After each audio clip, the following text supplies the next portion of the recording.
நம்முடைய சொந்தங்களான விவசாயிகளுக்காகவும் தமிழக மக்களுக்காகவும் கொண்டுவரப்படும் இத்தீர்மானத்திற்கு உங்கள் அனைவரின் ஆதரவையும் வேண்டுகிறோம். மாண்புமிகு தமிழ்நாடு முதல்வர் அவர்கள் முன்மொழிந்துள்ள அரசினர் தனி தீர்மானத்தை காங்கிரஸ் கட்சியின் சார்பில் முழு மனதோடு ஆதரிக்கிறோம்.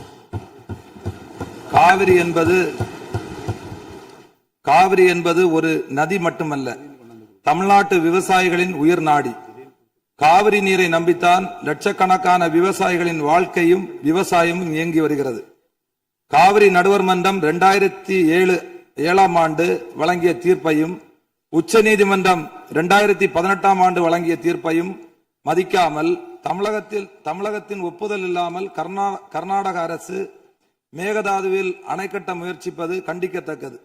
இது சட்டத்திற்கு எதிரானது மட்டுமல்ல, தமிழக மக்களின் உரிமையை பறிக்கும் செயலாகும்.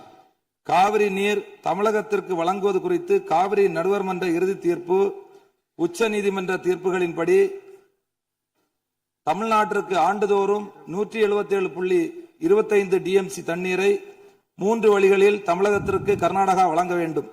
கபினி அணை மூலமாக கபினி ஆற்றில் 60 டிஎம்சியும், கிருஷ்ணராஜசாகர் அணையிலிருந்து காவிரி ஆற்றில் 52 டிஎம்சியும், கபினி அணையிலிருந்து பிலிகுண்டு வரை 240 கிலோமீட்டர் தூரம் மற்றும் கிருஷ்ணராஜசாகர் அணையிலிருந்து பிலிகுண்டு வரை 200 கிலோமீட்டர் தூரம் உள்ள பகுதிகளில் பெய்கின்ற மழையின் மூலம் கர்நாடகாவிற்கு தடைப்படுத்தப்படாத நீர்பிடிப்பு பகுதிகளில் இருந்து 80 டிஎம்சி வழங்க வேண்டும்.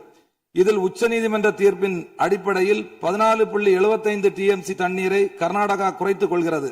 ஆனால் நடைமுறையில் மேலே உள்ள இரு அணைகளின் முழு கொள்ளளவு நிரம்பிய பின்னர்தான் கர்நாடக அரசு தமிழகத்திற்கு தண்ணீர் வழங்கி வருகிறது. தடைப்படுத்தப்படாத நீர்பிடிப்பு பகுதியில் இருந்து தமிழகத்திற்கு வருகின்ற நீரை தடுத்து 4 கிலோமீட்டர் முன்னதாக 67.15 டிஎம்சி கொள்ளளவு உள்ள மேகதாது அணை கட்டுவது உச்சநீதிமன்ற தீர்ப்பிற்கு எதிரானதாகும். இது தமிழகத்தை வஞ்சிக்கும் செயலாகும். மேகதாது அணை கட்ட விரிவான திட்ட அறிக்கை தயாரித்திட கர்நாடக அரசு உச்சநீதிமன்றத்தில் அனுமதி வழங்கியுள்ளது. இது தவறான செயலாகும். சுமார் 67 டிஎம்சி தண்ணீரை தேக்கி வைக்கும் இந்த திட்டம் செயல்படுத்தப்பட்டால் ஏற்கனவே தண்ணீருக்காக போராடும் காவிரி டெல்டா விவசாயிகள் கடுமையாக பாதிக்கப்படுவார்கள்.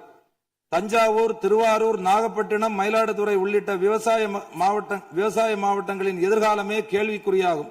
அது மட்டுமல்லாமல் காவிரி கூட்டு குடிநீர் திட்டங்கள் மூலம் குடிநீர் பெற்று வரும் தமிழகத்தின் பல பகுதிகளும் பாதிக்கப்படும் அபாயம் உள்ளது.